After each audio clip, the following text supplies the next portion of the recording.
أشهد أن لا إله إلا الله وحده لا شريك له وأشهد أن محمدا عبده ورسوله أما بعد فأعوذ بالله من الشيطان الرجيم بسم الله الرحمن الرحيم الحمد لله رب العالمين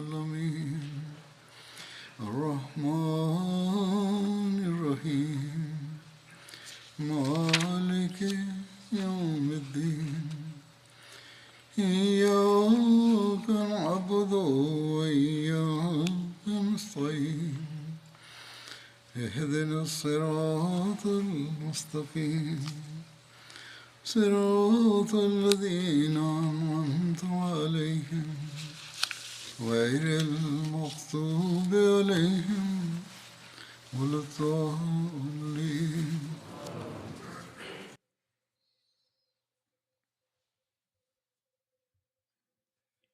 Hazrat Amirul Mominin Mwenyezi Mungu amsaidie sana anasema, nitaeleza machache kuhusu vita za Mtume sallallahu alaihi wasallam, vipengele mbalimbali vya tabia yake na mfano wake katika hali hizi, jinsi vinavyokuja mbele yetu.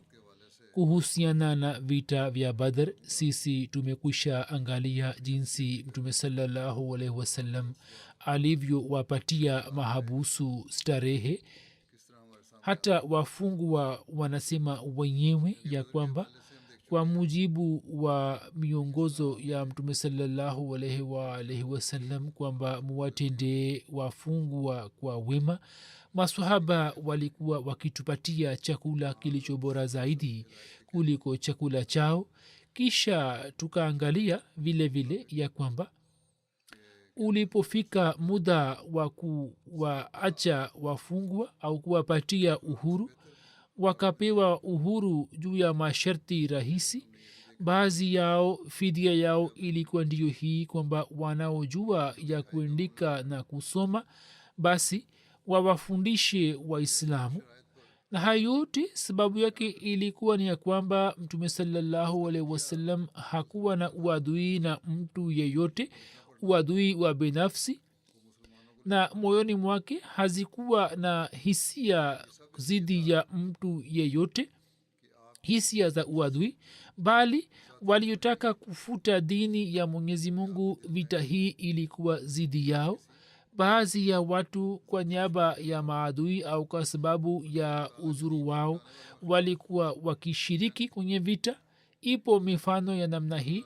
Walikuwa hawataki kupigana na Waislamu, lakini walikuwa wamebanwa.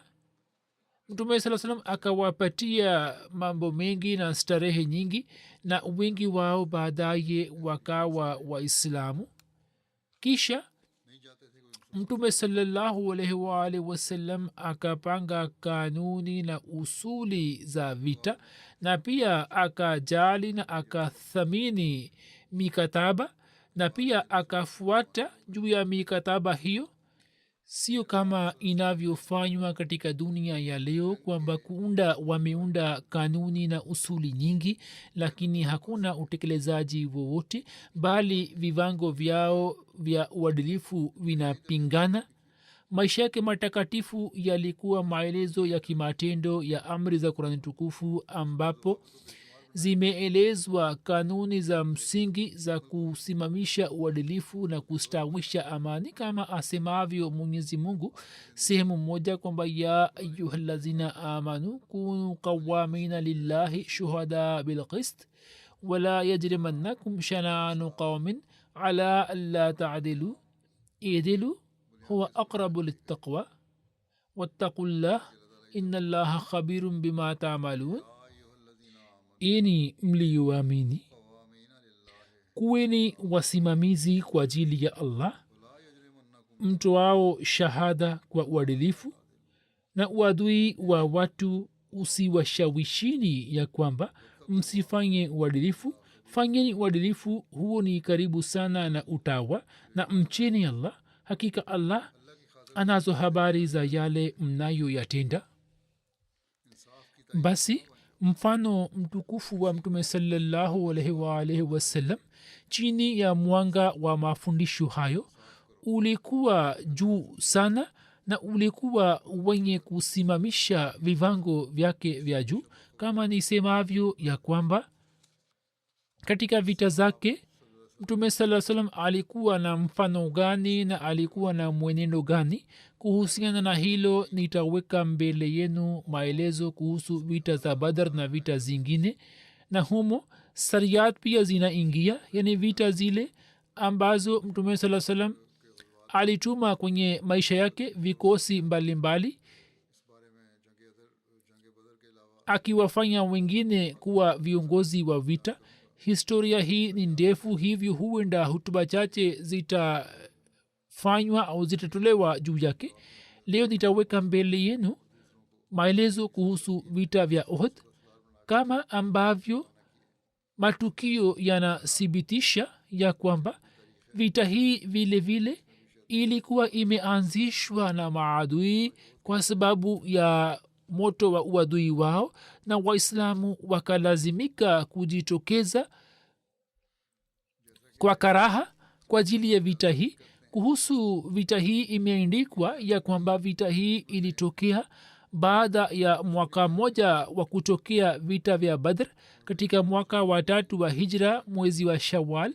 Baadhi ya wanahistoria na waandishi wa sera wameafiki juu yake ya kwamba vita hii ilitokea mwezi wa shawal mwaka wa 3 wa hijra, ilhali wengine wanasema kwamba vita hii ilitokea katika mwaka wa 4 wa hijra. Kuhusu tarehe ya shawal kuna hitilafu katika kauli mbalimbali. Kikawaida inaelezwa tarehe 15 au tarehe 7 ya shawal, ilhali ibn ishaq, ibn hisham, ibn hazm na tabri na kadhalik wamezungumzia shawal 15. mtume mtukufu sallallahu alaihi wa alihi wasallam siku ya ijumaa aliondoka kutoka madina munawara baada ya sala ya alasiri, na siku ya jumamosi akafika katika uwanja wa uhud kabla ya jua kuchomoza. mlima wa uhud ni katika milima ya uwanja wa uhud, na huo una umbali wa takriban maili 3 kutoka madina. mlima wa uhud unapatikana ukiwa na kilomita 4 kutoka msikiti wa unabii, na huo ni upande wa kaskazini. Na wanasema kwamba siku hizi makazi ya madina yameenea na yamefika karibu na mlima huo, bali yameenea upande wa kulia na kushoto kwake.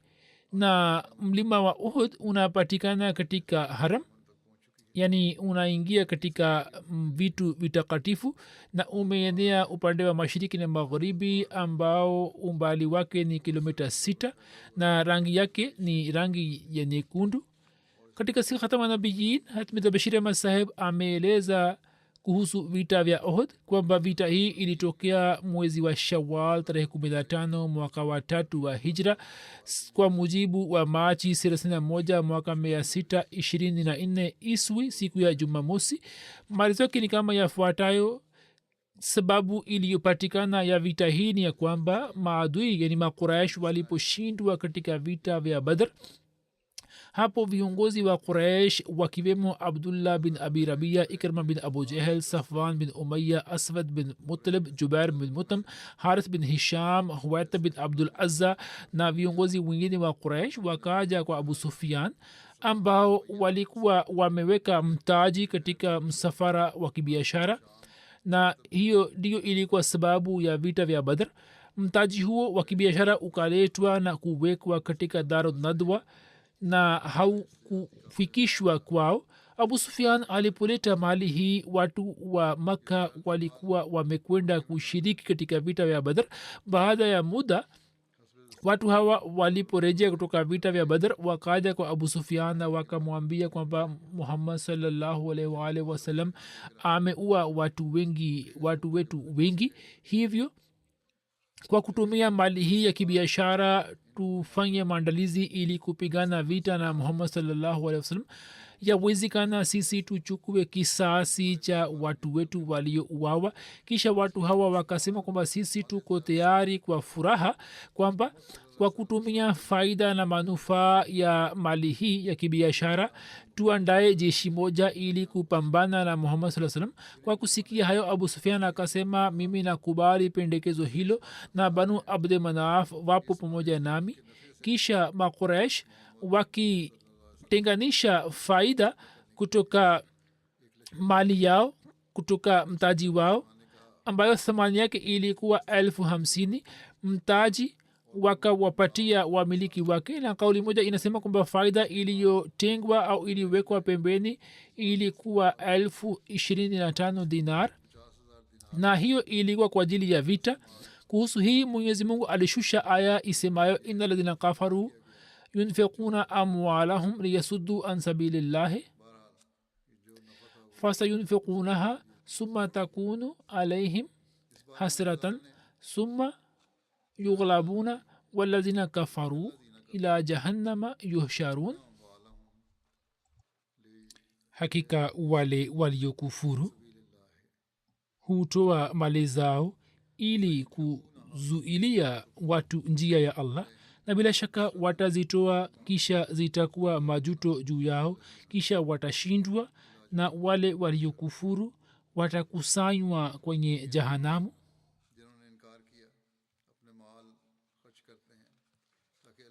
Pamoja na sababu hiyo moja muhimu yalikwepo mambo mengine vile vile ambayo pia yanaweza kutajwa kama sababu za kutokea kwa vita hii kama imekwisha elezwa katika hutuba iliyopita kwamba baada ya vita vya badr ilikuwa mushkil kwa watu wa makka kwenda siria kwani njia ya kwenda siria kutoka makka ilikuwa inapita karibu na madina, njia ambayo ilikuwa imefungwa na waislamu, na kwa sababu ya zulma na mateso ya makafiri ilikuwa vigumu kwao kupita kutoka njia hiyo, na kwa sababu yake maquresh walikuwa wakiona kifo chao cha kiuchumi na kufungwa kwa njia hizi za kibiashara na kisha kushindwa kwa makafiri katika vita mbalimbali na kuuawa kwa viongozi wao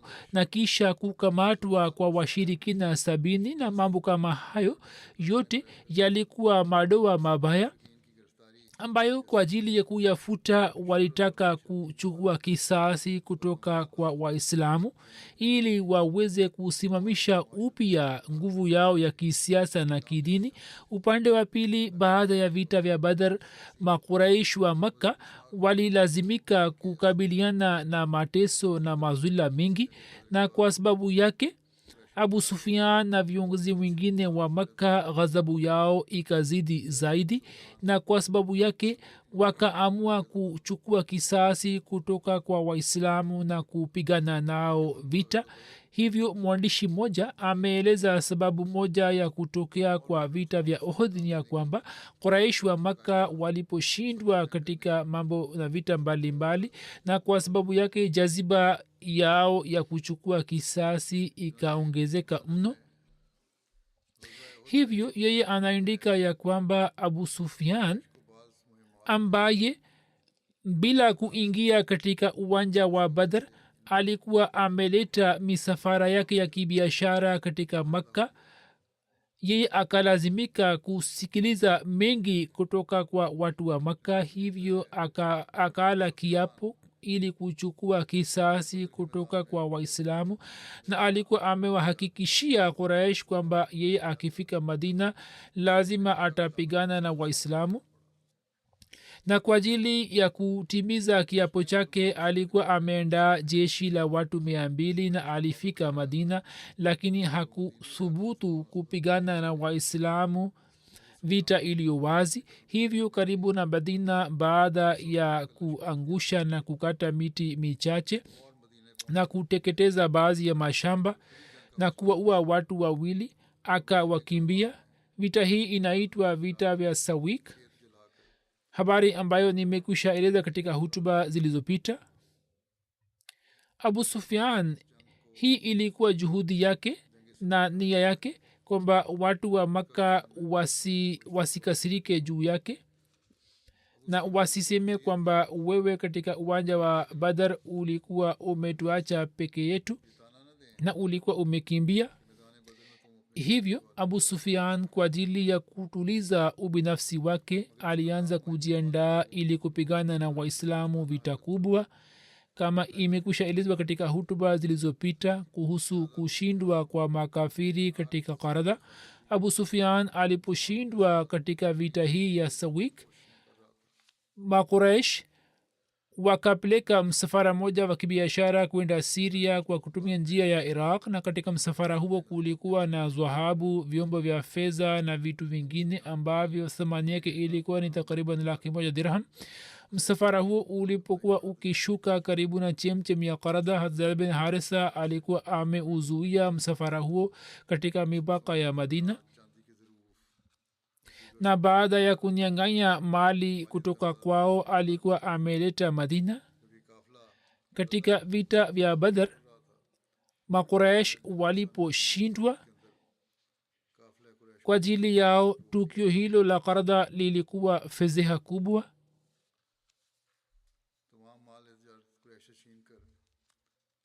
yani qaradha ilikuwa karibu na madina wakati ule. hivyo kwa sababu ya kushindwa katika vita vya badar na kushindwa katika vita vya qaradha, moto wao wa kuchukua kisasi ulikuwa umeongezeka, na kulikuwa na sababu nyingi ambazo kwa sababu yake makafiri wakaendelea kujiandaa kwa ajili ya vita.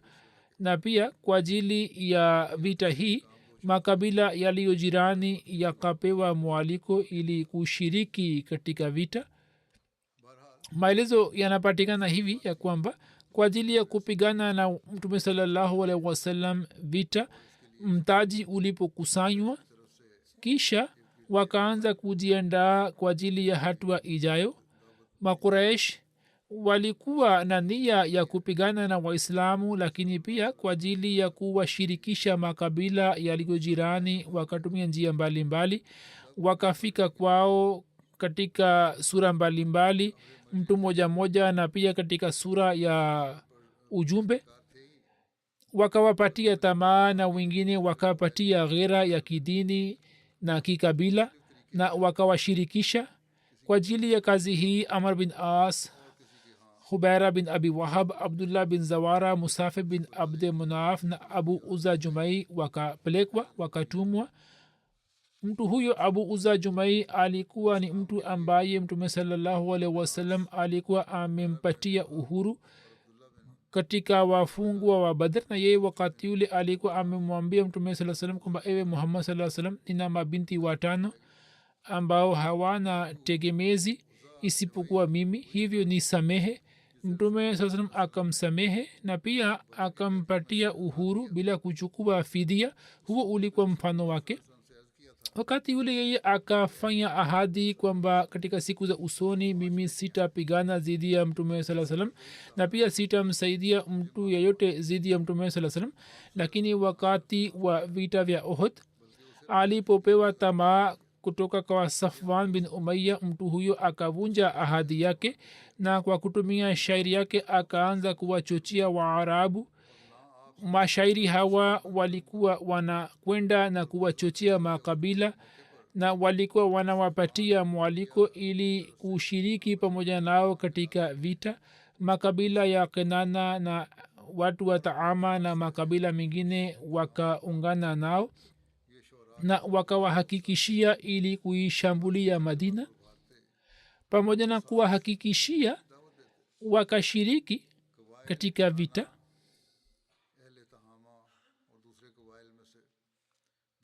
maandalizi haya ya makafiri ambayo walikuwa wakiyafanya kwa ajili ya vita, hata bas raziallahu taala anhu akampatia taarifa mtume saa salam. maelezo yake ni kama yafuatayo. mtume salallahu alaihi waalihi wasallam alipata taarifa ya maandalizi ya quraish kutoka kwa baba yake mdogo hat abbas ambaye alikuwa katika makka. hat abbas akampatia mtume saa salam taarifa hii kwa kupitia barua moja. ambayo yeye alikuwa amemtumia kwa kutumia mtu mmoja wa banu ghafar. hat abbas alikuwa amemwandaa mtu huyo kwa sharti la kumpatia ajira yani malipo, na alikuwa amepanga sharti kwamba asafiri siku 3 usiku na mchana na afike madina na ampatie mtume saa salam barua hii. ye akasafiri kwa siku 3 na siku ya 3 akafika kwa mtume saa salam. wakati ule mtume alikuwa katika Quba. mtu huyo alipompatia barua hii, mtume akavunja muhuri wake na akamwambia Ubay bin Kaab ili kumsomea barua. Ubay bin Kaab akasoma barua ile na mtume sasa akamwambia Ubay kwamba habari hii aifiche kutoka watu wengine. sehemu nyingine imetajwa kwamba mtume sallallahu alaihi wasallam mwenyewe alifika katika nyumba ya Saad bin Rabii na akamwambia kuhusu barua ya Abbas na akasema kwamba mimi nina imani kwamba kheri itatokea, hivyo wewe ufiche habari hiyo. mtume alipokuja katika nyumba ya Saad, mke wake akaja kwake na akasema kwamba mtume amesema nini. mke wake alikuwa anasikiliza mambo ambayo waliyazungumza. Saad akasema kwamba we una nini? mke wake akasema nimesikiliza mengi. hii alipomwambia yote Saad akasema inna lillah. kisha akasema kwamba sikuwa na wazo kwamba utakuwa unasikiliza maongezi yetu. ye akampeleka mkewe kwa mtume saa salam na akamwambia habari zake na akasema kwamba ya rasulallah, mimi nikapata hofu kwamba habari hii isije ikasambaa katika watu na wewe uelewe ufahamu kwamba mimi nimefichua siri hii, ilhali ulikuwa umeniambia kwamba nifiche siri hiyo, nitunze siri hiyo. hapo mtume akasema kwamba haya, mwache tu mke wako, atakuwa amemwambia tu kwamba asiwaambie wengine. upande mmoja mtume akatumia njia hiyo na upande wa pili mayahudi wa madina na wanafiki wakasambaza habari hii kwamba muhammad saa salam hakupata habari iliyo njema, hivyo wakapata nafasi ya kuonyesha na kufanya njama zao. wao wakasambaza habari hiyo na wakajaribu kuwaogopesha waislamu. hivyo habari hiyo ikashamiri katika mji mzima wa madina na kila moja akawa makini. kote kote ilikuwa kelele kwamba washirikina wa maka wanakuja kupigana nasi vita. alama ibne abdulbar anasema kwamba hat abbas alikuwa anamtumia mtume sallallahu salam habari za washirikina na waislamu wa makka walikuwa wakimchukulia abbas kama tegemeo lao au tegemezi lao, ilhali abbas alikuwa na nia kwamba aende madina. ilhali mtume saa salam akamwandikia abbas kwamba kuishi kwako katika makka ni bora zaidi. hata abbas alikuwa anamtumia mtume saa salam habari mbalimbali. katika barua moja anaandika kwamba jeshi la Quraish limetoka ili kufika kwenu, hivyo mujiendaye kwa ajili ya kupigana nao. jeshi hili lina watu 3,000 na mbele yake kuna wapanda farasi 200 na watu 700 waliovaa deraya na ngamia 3,000 na wanakuja na silaha zao. Hazrat Bashir Ahmad Saheb akieleza kuhusu Hazrat Abbas amesema kwamba hali ya msafara wa kibiashara ambayo imetajwa katika vita vya Badr, manufaa yake ambayo thamani yake ilikuwa 50,000 dinar sawa na hukumu ya viongozi wa Makka. hela hiyo ilikuwa imetunzwa ili kutumia zidi ya Waislamu. sasa hela hiyo ikatolewa na wakaanza kujiandaa kwa ajili ya vita.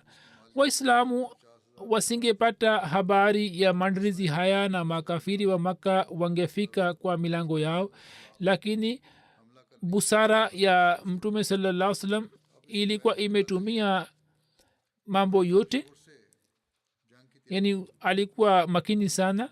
mtume sallallahu alaihi wasallam alikuwa amemwambia baba yake mdogo Abbas bin Abdul Muttalib aishi Makka, na ye alikuwa anampatia taarifa kuhusu matendo na njama za Quraishi. hivyo Abbas bin Abdul Muttalib katika wakati huu pia akamtuma mtu mmoja wa kabila Banu Ghaffar kwa kumpatia zawadi kuja Madina, na kwa kutumia barua moja akampatia mtume sallallahu alaihi wasallam taarifa kuhusu nia ya Quraish na akamwambia mtu huyo kwamba amfikishie mtume barua hii katika siku 3. mtu huyo alipofika madina wakati ule mtume sallallahu alaihi wasallam alikuwa amekwenda katika maeneo ya Quba. hivyo mtu huyo akafika huko katika Quba na akaweka mbele ya mtume sallallahu alaihi wasallam barua ile. mtume sallallahu alaihi wasallam akampatia mwandishi wake Ubay bin Kab Ansari barua ile na akamwambia kwamba amsomee kwamba imeandikwa nini. Ubay akasoma barua ile. humo ilikuwa habari hii ya kutisha kwamba jeshi moja la Quraysh linatoka kutoka Makka. mtume sallallahu alaihi wasallam kwa kusikia habari hiyo akamwambia Ubay bin Kab kwamba asiwaambie watu wengine kuhusu habari hiyo. kwa vitu vile jeshi la Quraysh likatoka kutoka Makka na katika maelezo yake imeandikwa zaidi ya kwamba jeshi la Quraysh lilitoka kutoka Makka tarehe 5 Shawwal na katika vita hii Abu Sufyan alikuwa kiongozi wao na kiongozi wa wapanda farasi alikuwa Khalid bin Walid na watu wenye bendera walikuwa Banu Abduddar. kisha watu walikuwa wamevaa deraya na walikuwa wameshika mikuki na mishale. watu wapatao 3,000 walikuwa wametoka Makka ili kupigana na mtume sallallahu alaihi wasallam. katika jeshi hili walikuwepo 2,900 Makuraish na wengine waliko kutoka makabila mengine. watu 100 waliko kutoka makabila ya Kinana. walikuwa na diraya 700, farasi 200 na ngamia 3,000 na walikuwa na ngamia wengine kwa ajili ya chakula. kwa ajili ya kupiga dufu walikuwa nazo na pia walikuwa na pombe makhsus ili kunywa njiani. kisha katika kitabu kimoja cha sera imeandikwa kwamba Makuraish walijaribu sana kumchukua Abbas katika vita hii, lakini Abbas akaeleza uzuru na akaeleza mbele yao kwamba katika vita vya Badr wao walikuwa hawakumjali. alipokuwa amekamatwa hakuna aliyekuwa amemsaidia. kina mama wengi pia katika jaziba ya kuchukua kisasi wakaonyesha nia ya kwenda pamoja na wanaume. hapo mtu mmoja akasema kwamba sisi tunakwenda vitani tukivaa sanda juu ya vichwa vyetu. tukishindwa kuchukua kisasi cha watu wetu waliouawa hatutaweza kurejea tukiwa hai. hivyo kwenda kwa kina mama kutatusaidia katika vita. kina mama hawa wataongeza jaziba yetu na wakitukumbusha matukio ya Badr watatusaidia ili kupata jaziba. Nofal bin Muawiyah Dili akasema kina mama hawa ni heshima yetu na sisi tukishindwa basi kwa sababu ya kuzalishwa kwao heshima yetu itapotea. wakatoa rai mbalimbali. mke wa Abu Sufyan Hind pia alikuwepo katika majlis hii. ye akasema eni watu musiwe na hofu kwamba hamtaweza kurejea mukiwa hai. mlikuwa mmerejea kutoka Badr mukiwa na uhifadhi na mlikuwa mmewaona kina mama wenu vile vile. hamwezi kutuzuia kwenda vitani. kosa hili mlikuwa mmelitenda katika Badr mliporudisha kina mama wenu. kina mama hawa kama wangekuwepo pamoja nani katika Badr basi wangewapatieni ghera na wangewasukumeni kwenda mbele. ni masikitiko kwamba wapendwa wetu waliuawa na maadui zetu katika Badr. viongozi wa Quraysh wakaafiki pamoja na jambo la Hind na wakawa tayari kuwachukua kina mama katika jeshi lao. idadi yao iliyotajwa ni kina mama 15 na Abu Sufyan akamchukua mkewe Hind bin Utba. Ikrima bin Abi Jahal akamchukua mkewe Umme Hakim bint Haris bin Hisham na Haris bin Hisham akamchukua mkewe Fatima binti Walid. Safwan bin Umayya akamchukua mkewe Barza binti Masud ambaye alikuwa mama wa Abdullah bin Safwan. Ibn Ishaq amesema kwamba Amr bin As akatoka na mkewe Reta bint Munabbe na Talha bin Abi Talha akamchukua mkewe Salafa binti Saad. huyu alikuwa mama wa watoto wa talha musafe jalas na kilab watu hao wote walikuwa wameuawa katika vita vya uhud na khanas binti malik ambaye alitokana na kabila banu malik akawa pamoja na mwana wake uzair bin umer huyu alikuwa mama wa musa bin umer na amra binti alqama aliyetokana na kabila la banu haris pia akawa pamoja na jeshi washi kila alipokuja kwa hind alikuwa anamwambia washi kwa kusema kwamba ewe abu dasma hiyo ni kunia ya washi ufanye kazi ambayo itulize mioyo yetu washi alikuwa na mkuki uliokuwa na incha kali washi alikuwa mtumwa wa jubair bin mutam yeye akamwita washi na akasema kwamba uende pamoja na jeshi na kama ukifanikiwa kumua hamza basi mimi nitakupatia uhuru kwani hamza amemua baba yangu mdogo twama bin adi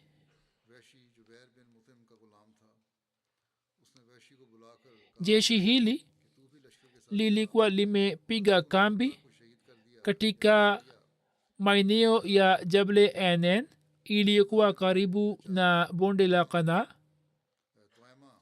sabka ni sehemu iliyo karibu na juruf ina umbali wa maili 3 kutoka madina na enen ni mlima moja katika milima ya uhud na kanaa ni bonde moja mashuhuri katika mabonde ya madina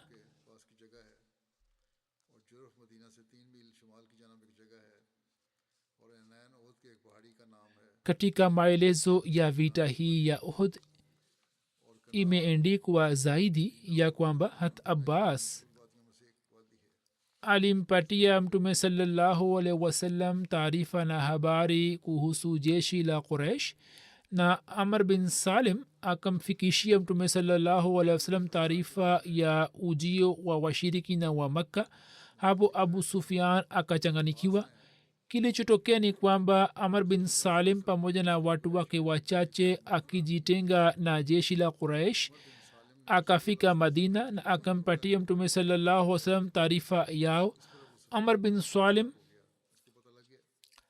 akarejea kutoka madina na akatangulia kwenda mbele kutoka jeshi la abu sufyan asubuhi abu sufyan akaenda makka njiani abu sufyan akaambiwa kwamba amr bin salim pamoja na watu wake wachache amekwenda makka wakati wa usiku abu sufyan akasema kwamba mimi nasema kwa kula kiapo cha mungu kwamba mtu huyo amekushaenda kwa mtume na amekushampatia taarifa kuhusu jeshi letu yani yeye amempatia habari zote na amemwambia kwamba awe makini hivyo kabla ya kufika kwetu waislamu watakuwa wamejitunza katika ngome hivyo sisi hatutaweza kuwapatia madhara na hasara na hatutaweza kufanikiwa katika shabaha yetu safwan bin umaya akasema mara moja kwamba kama waislamu hawatatoka nje kutoka ngome ili kupigana nasi hakuna haja ya kuwa na wasiwasi sisi tutakata bustani za makabila ya aus na khazraj na tutawapatia hasara nyingi na wao watakosa mali yao na kama watatoka nje ili kupigana nasi katika jangwani hakuna haja ya kuwa na wasiwasi idadi yetu ni kubwa kuliko idadi yao na sisi tuna silaha nyingi wao hawana mafarasi sisi tuna mafarasi wengi sisi tuna nguvu ya kuwapatia madhara ya kivita katika vita hivyo wao hawawezi kupigana nasi ye akaonyesha rai yake wakati wa kuelekea kwenda madina quraish walipopiga kambi katika eneo la abwa hind binte utba akamwambia abu sufyan kwamba nini mufukue kaburi la mama ya mtume saa salam kwani kaburi lake linapatikana katika abwa kama wao wakimkamata mtu wenu mmoja basi nini mumpatie mtu huyo kiungo kimoja cha mama yake kama fidia huu ulikuwa ushauri wa kishetani. Abu Sufyan akawaambia Quraishi habari hiyo na akasema hii ni rai moja. Quraish wakasema kwamba nini, msifungue mlango huo waila banu bakar watafukua makaburi ya wafu wetu. Rai hii ni hatari sana, msikubali rai hiyo. Hivyo watu hawa popote pale ambapo walikuwa wakipiga kambi, ngamia walikuwa wakichinjwa na kina mama walikuwa wakiwachochea na walikuwa wanawapatia pombe na kuwasomea shairi mbalimbali ili kuwachochea, na walikuwa wanawapatia jaziba ya kuchukua kisasi.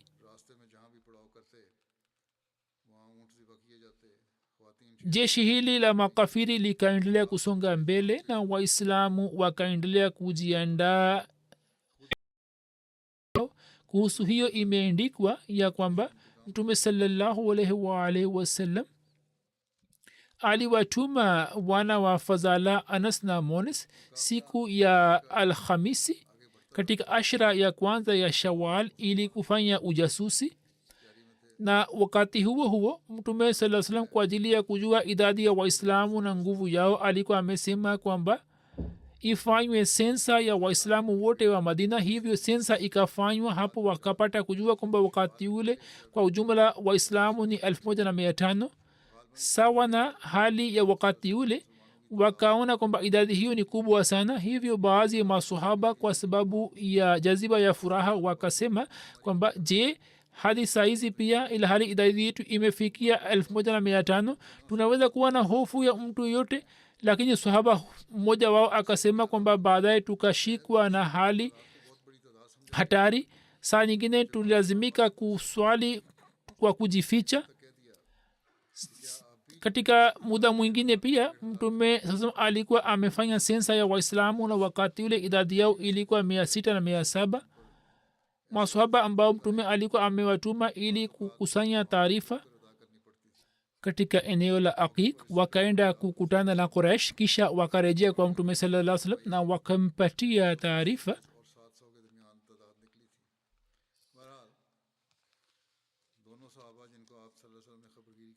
Wakampatia Mtume sallallahu alaihi wasallam habari ya jeshi la makafiri. Aqiq kuna mabonde mengi katika Jaziratul Arab na bonde lililo muhimu ni bonde la Madina, yani bonde la Aqiq ambalo limeenea katika maeneo ya kusini hadi kaskazini, na mabonde yote ya Madina yanaingia humo. Watu hawa wakaaja na wakamwambia Mtume sallam kwamba jeshi la Makuresh wamewaacha ngamia na mafarasi katika mashamba karibu na eneo la Orez. Orez inapatikana ikiwa na maili 3 kutoka Madina. Washirikina walipiga kambi katika bonde la Qanaa siku ya Jumatano, Alhamis na Ijumaa. Ngamia zao wakaendelea kula nyasi zao na hawakuacha nyasi yote. Kisha Mtume sallallahu alaihi wasallam akamtuma Hubab bin Munzir kwenda kwao. Ye akawaona na akarejea na akapiga hisabu kuhusu idadi yao na silaha zao. Kisha Mtume akasema kwamba wewe usimwambie yote kuhusu hali yao. Hasbunallahu wa ni'mal wakil, Allahumma bika ajulu wa bika asulu. Mwenyezi Mungu anatosha kwa ajili yetu, naye ndiye msaidizi mbora. Ewe Allah, pamoja nawe nazunguka na kwa msaada wako na washambulia. Na viongozi wa Aus na Khazraj, Saad bin Muaz, Usaid bin Huzair na Saad bin Ubada wakaendelea kulinda nyumba na msikiti wa unabii kwa sababu ya hatari ya mashambulio ya washirikina, na pia wakaendelea kulinda Madina hadi asubuhi. Washirikina wa Makka na jeshi lao kabla ya Waislamu kutoka Madina walikuwa wamepiga kambi katika bonde la Qanaa, na kulikuwa na bustani za mitende katika maeneo ya mashariki, magharibi na maeneo ya kusini ya Madina.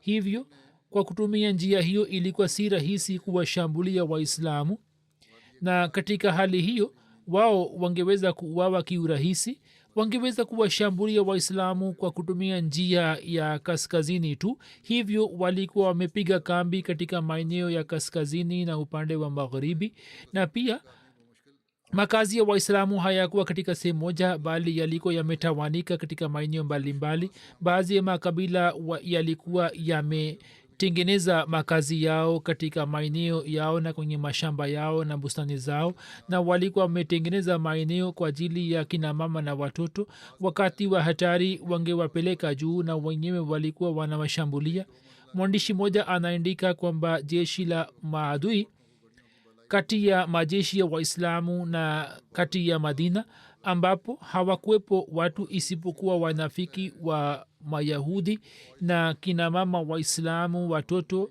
na watu wengine wasioweza kupigana vita wakafanya asubuhi mirza bashir ahmad saheb anaandika kwamba katika mwezi wa ramazan mwaka wa 3 wa hijra au mwanzoni mwa shawal jeshi la quraish likatoka kutoka makka katika jeshi lao kulikuwa na makabila ya uarabuni abu sufian alikuwa kiongozi wao idadi ya jeshi ilikuwa 3,000 kulikuwa na watu 700 waliovaa deraya walikuwa na silaha za kutosha walikuwa na mafarasi 200 na ngami 3,000 na silaha za kutosha kina mama walikuwa pamoja nao hind mke wa abu sufian na safwan bin umaya khalid bin walid na kina mama wengine wa watu wengine kina mama hawa walikuwa wameleta vitu mbalimbali vya kupiga dufu na kuimba nyimbo ili waweze kutumia vitu hivi ili kuwachochea wanaume wao jeshi la quraish baada ya kusafiri siku 10 au 11 likafika karibu na madina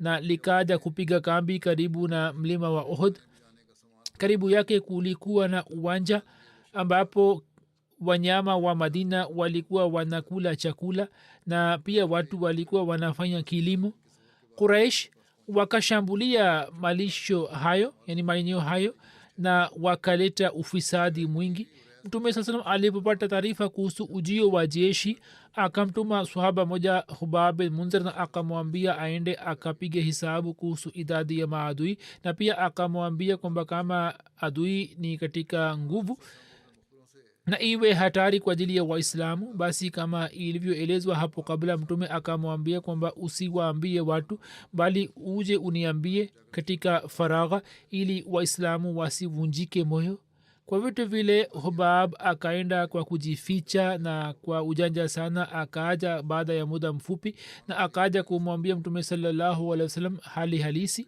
ya jeshi sasa habari ya ujio wa jeshi ilikuwa imekwisha shamiri katika mji mzima wa madina na jinsi walivyokuwa wameshambulia urais habari hii ilikuwa imekwisha sambaa kote kote japokuwa watu wa kawaida hawakuambiwa hali halisi ya jeshi la makafiri lakini hata hivyo usiku huu masahaba walipitisha katika hali ya hatari na masahaba makhsus wakaendelea kulinda nyumba ya mtume saa salam waislamu waliposhauriana kwa ajili ya maandalizi ya vita vya uhud mtume akasema kwamba usiku nimeona ndoto moja ya kwamba ngombe mmoja anachinjwa na pia nikaona upanga wangu umevunjika riwaya moja inasema kwamba mkono wa upanga umekatika riwaya moja inasema kwamba mimi nimeona kwamba katika upanga wangu sehemu yake fulani imekatika au imechanika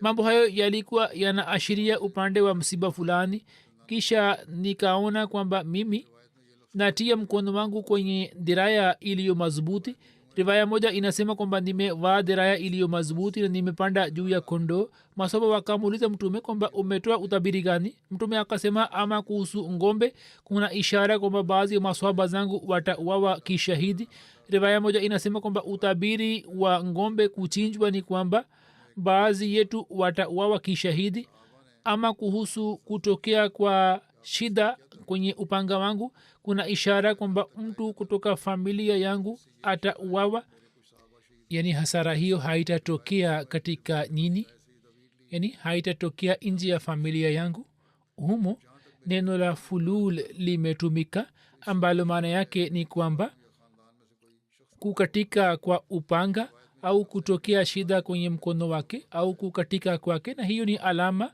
kwamba matukio mawili yatatokea. Na maana ya dharaya iliyo madhubuti ni Madina, na maana ya kondoo ni kwamba mimi nitawaua wale wanaowasaidia maadui. Mtume sallallahu alaihi wasallam akaomba ushauri juu ya jambo hilo. Ibne Utba, Ibne Ishaq na Ibne Saad wanaeleza ya kwamba ndoto hiyo Mtume sallam akaiona wakati wa usiku wa Ijumaa. Asubuhi akaja kwa maswahaba zake akamhimidia Allah na kisha akawasimulia ndoto yake, na akasema kama nini mnarai kwamba muishi katika Madina, basi tuwafikishe kina mama na watoto katika ngome. Kama wao watabaki nje, basi watabaki juu ya mahala pabaya, na kama wataingia katika miji yetu, sisi tutapigana nao katika mitaa, na tunajua njia zao zaidi kuliko wao, na tutawashambulia kutoka juu vile vile, tutawarushia mawe. Waislamu walikuwa wametunza Madina kutoka pande zote. Madina ilikuwa ni kama ngome. Rai ambayo mtume akaitoa hiyo ndio ilikuwa rai ya wahajiri na ansar, na Abdullah bin Ubay pia akatoa rai hiyo hiyo, isipokuwa kundi moja la Waislamu ambao wengi wao walikuwa vijana na walikuwa hawakuweza kushiriki katika Badr na walitamani kuuawa kishahidi. Wakasema, ya Rasulallah, utupeleke nje ya Madina kupigana na maadui, wao wasifikiri kwamba sisi tumekuwa waoga. Abdullah bin Ubay akasema, ya Rasulullah, ubaki katika Madina, usitoke nje ya Madina. Wallahi, kila tulipopigana na maadui nje ya Madina tumeshindwa, na maadui walipokuja kupigana nasi katika Madina sisi tulishinda. Hamza bin Abdul Muttalib, Saad bin Ubada na Numan bin Malik pia wakasema, ya Rasulullah, sisi tuna hofu kwamba tusipotoka nje ya Madina maadui wataelewa kwamba sisi tumekuwa woga, ndio maana hatukutoka nje, na kwa sababu yake wao watazidi katika nguvu zidi yetu, yani watapata ushujaa zaidi. Katika Badr we ulikuwa na maswahaba 300 tu, na Mungu akakujalia ushindi, na leo tupo zaidi katika idadi. Ayas bin Aus bin Atik akasema, Banu Abdul Ashal wanatamani kwamba ngombe anayechinjwa au aliyechinjwa katika ndoto tutakuwa sisi, na wengine wakasema kwamba huu ni uzuri mmoja katika mazuri mawili, mafanikio au shahada. Wallahi, Waarabu wasiwe na tamaa kwamba wao wataingia katika nyumba zetu. Hamza akasema, naapa kwa Mungu ambaye ameteremsha kitabu juu yako, mimi sitakula chakula mpaka nikitoka nje ya Madina nisipigane nao kwa upanga wangu. Hivyo siku Ijumaa na Jumamosi akawa na saumu, na alipooa shahidi alikuwa na saumu. Numan bin Malik akasema, ya Rasulullah, usitufanye tukose pepo. Wallahi, naapa kwa Mungu ambaye uhai wangu u mkononi mwake, mimi lazima nitaingia peponi. Mtume akasema, kivipi? Ya akasema kwamba kwani mimi nampenda Mungu na mtume wake. Na riwaya moja inasema kwamba mimi natoa ushahidi kwamba hakuna apasaye kuabudiwa isipokuwa Allah, na bila shaka Muhammad ni mtume wake. Na mimi siku ya wita ikimbia wita. Mtume akasema, umesema kweli. Yeye akauawa shahidi katika vita ile. Malik bin Sinan Khudri na Ayas bin Atik wakawahimiza maswahaba ili kutoka nje kupigana na maadui. Mirza Bashir Sahib pia ameandika maelezo yake katika Sirah Khatam an-Nabiyyin kwamba mtume aliwakusanya Waislamu na akaomba ushauri kuhusu kuwashambulia Makuraish kwamba tubaki katika Madina au tutoke nje ili kupigana nao. Kabla ya ushauri, mtume akawaambia kuhusu mashambulio ya Quraish na kuhusu njama zao, na pia akawasimulia ndoto yake aliota usiku ule. Maswahaba walipomuuliza utabiri wake, mtume akasema kwamba kuchinjwa kwa ngombe, mimi naelewa kwamba baadhi ya maswahaba zangu watauawa shahidi, na kuvunjika kwa incha ya upanga wangu, utabiri wake ni kwamba katika jamaa yangu mtu fulani atauawa shahidi, au labda mimi nitapata shida fulani. Na kutia mkono kwenye diraya, mimi naelewa kwamba kwa ajili ya mashambulio hayo kuishi kwetu katika Madina ni bora zaidi. Na kupanda juu ya kondoo, utabiri wake ni kwamba kiongozi wa jeshi hili la makafiri atauawa na mkono wa Waislamu. kisha akaomba ushauri kutoka maswahaba kwamba tufanye nini katika hali hiyo na kama ilikusha elezwa hapo kabla maswahaba wakatoa ushauri wakipata athari kutoka kwa ndoto ya mtume na kwa kuona hali kwamba tupigane nao tukiwa katika madina mtume pia akapenda rai hiyo hiyo lakini baadhi ya maswahaba ambao haswa walikuwa vijana ambao hawakushiriki katika vita vya badr na walitamani kuuawa kishahidi ili kuitumikia dini wakasema kwamba tutoke nje ya mji na tupigane nao katika uwanja ulio wazi watu hawa wakaendelea kusema na wakatoa rai mpaka mtume saa salam kwa kuona jaziba yao akakubali jambo lao na akatoa hukumu kwamba sisi tutatoka nje katika uwanja ulio wazi na tutapigana na makafiri kisha baada ya swala ya ijumaa akawahimiza waislamu akiwaambia kwamba kwa ajili ya kupigania jihadi katika njia ya allah washiriki katika vita na wapate sawabu amesema kwamba mengine nitaeleza katika siku za usoni muendelee kuwaombea wa palestina baada ya kuisha muda wa kusitisha vita watashambuliwa tena na kisha watauawa wale wasio na hatia kiasi gani zuluma zitafanywa mungu anajua vizuri zaidi kuhusu mustakbali wao nia za nguvu kubwa ni hatari sana hivyo kuna haja ya kufanya maombi mengi mwenyezi mungu awarehemu